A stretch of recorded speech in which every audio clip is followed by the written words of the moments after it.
4টা লাগেজ আর 3টা বাচ্চা নিয়ে আজকে বাংলাদেশে যাব, বোঝেন তাহলে কি অবস্থা আমার।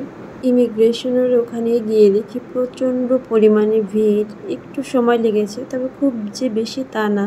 বাংলাদেশে এসে মাধুর্য গাড়িতে ঘুমিয়ে পড়েছিল, আর সাথে ওর ব্যাগটাকেও এই যে ঠান্ডা লাগতেছিল এসিতে, তাকেও এই যে কম্বল জড়িয়ে ঘুম পাড়িয়ে দিয়েছে।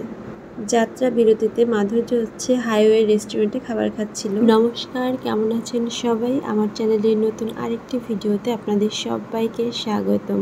আজকে চলে যাচ্ছি বাংলাদেশে, সাথে বড় বড় 4টা লাগেজ আর 3টা বাচ্চা বলতে বুঝিয়েছি আমার বাবা মা আর মাধুর্য। এদেরকে সামলে নিয়ে আমাকে যেতে হবে, তো ভিডিওটা আপনারা দেখতে থাকেন। আমরা অনেক ভোরবেলা বের হয়েছি, তো অটো ছিল না, একটা অটোই পেয়েছিলাম। তো দাদাভাই আর মাধুর্য ওটা নিয়ে চলে গিয়েছিল স্টেশনে, আর আমরা সবাই হেঁটে যাচ্ছিলাম।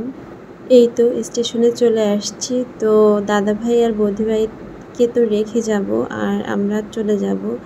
তো ওদেরকে যে রেখে যাব এজন্য ভীষণই মনটা খারাপ করছিল, কিন্তু কিছু করার নেই। সময় যখন শেষ হয়ে যায় তখন যেতেই হয়, কারণ কোনো কাজ তো আর থেমে থাকবে না, সব কিছুই সময়ের নিয়মে চলতে থাকবে। তাই আত্মীয় স্বজন সবাই তো চাইলেই আর এক জায়গাতে থাকাও সম্ভব না। এই দেখা হবে, আবার চলে যাব, আবার দেখা হবে, এভাবেই চলতে থাকবে।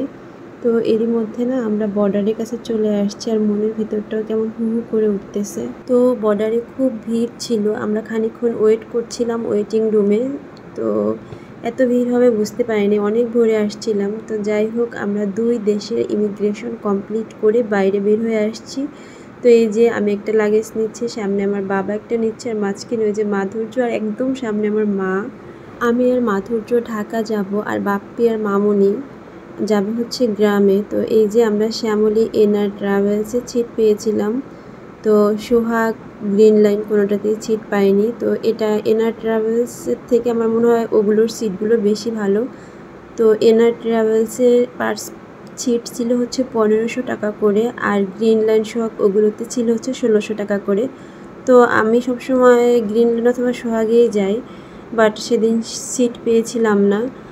আর এই তো আমরা গাড়ির মধ্যে উঠে পড়েছি, গাড়ি ছেড়েও দিয়েছে।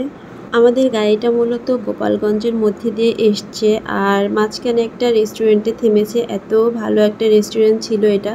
তো এখানে না পুরা মানে ফার্স্ট ক্লাস যে গাড়িগুলা সেগুলাই রেস্টুরেন্টে থামে, সেটাই দেখলাম। তো এটা সাম্পান রেস্টুরেন্ট। তো এখানকার খাবার খুবই ভালো ছিল, আর মানে পরিবেশটা এত ভালো, মানে রেস্টুরেন্টটা টোটালি সবুজ দিয়ে আর কি, গাছপালা দিয়ে সাজানো ছিল। তো মাধুর্য এখান থেকে যে এটা কী যে বলবো, এটার মধ্যে চিকেন ভরা ছিল, এটাকে ঠিক কী বলে, ওটা কী একটা নাম বলেছিল, আমি ঠিক ভুলে গিয়েছি। ও এটাই খাবে। তো এখানে ভাত ছিল, রুটি ছিল, পরোটা ছিল, নান রুটি ছিল, মানে ভ্যারাইটিস। মানে দোতলা রেস্টুরেন্ট, দোতলাও খাবার খাওয়া যায়, নিচতলাও খাওয়া যায়। আমরা দোতলায় উঠে খাচ্ছিলাম। তো আমি তেমন কিছু খাইনি, মাধুর্য খেয়েছে। আমার খারাপ লাগে ট্রাভেলিং করার সময় খাবার খেলে। তো তারপরে এই যে গাড়িতে চলে আসছে, আর মাধুর্যর একটু ঘুম ঘুম পাচ্ছিল। আর সব থেকে মজার ব্যাপার ও আর ব্যাগটাকে এই যে দেখেন কম্বল দিয়ে রেখেছে, যাতে খুব ঠান্ডা না লাগে, মানে খুবই ঠান্ডা লাগতেছিল। তো এই যে পদ্মা ব্রিজের উপর চলে আসছে, আর একটু পরেই ঢাকা নেমে যাব। তো আজকের ভিডিও এই পর্যন্তই। আপনারা অনেক অনেক ভালো থাকবেন আর আমার সাথে থাকবেন।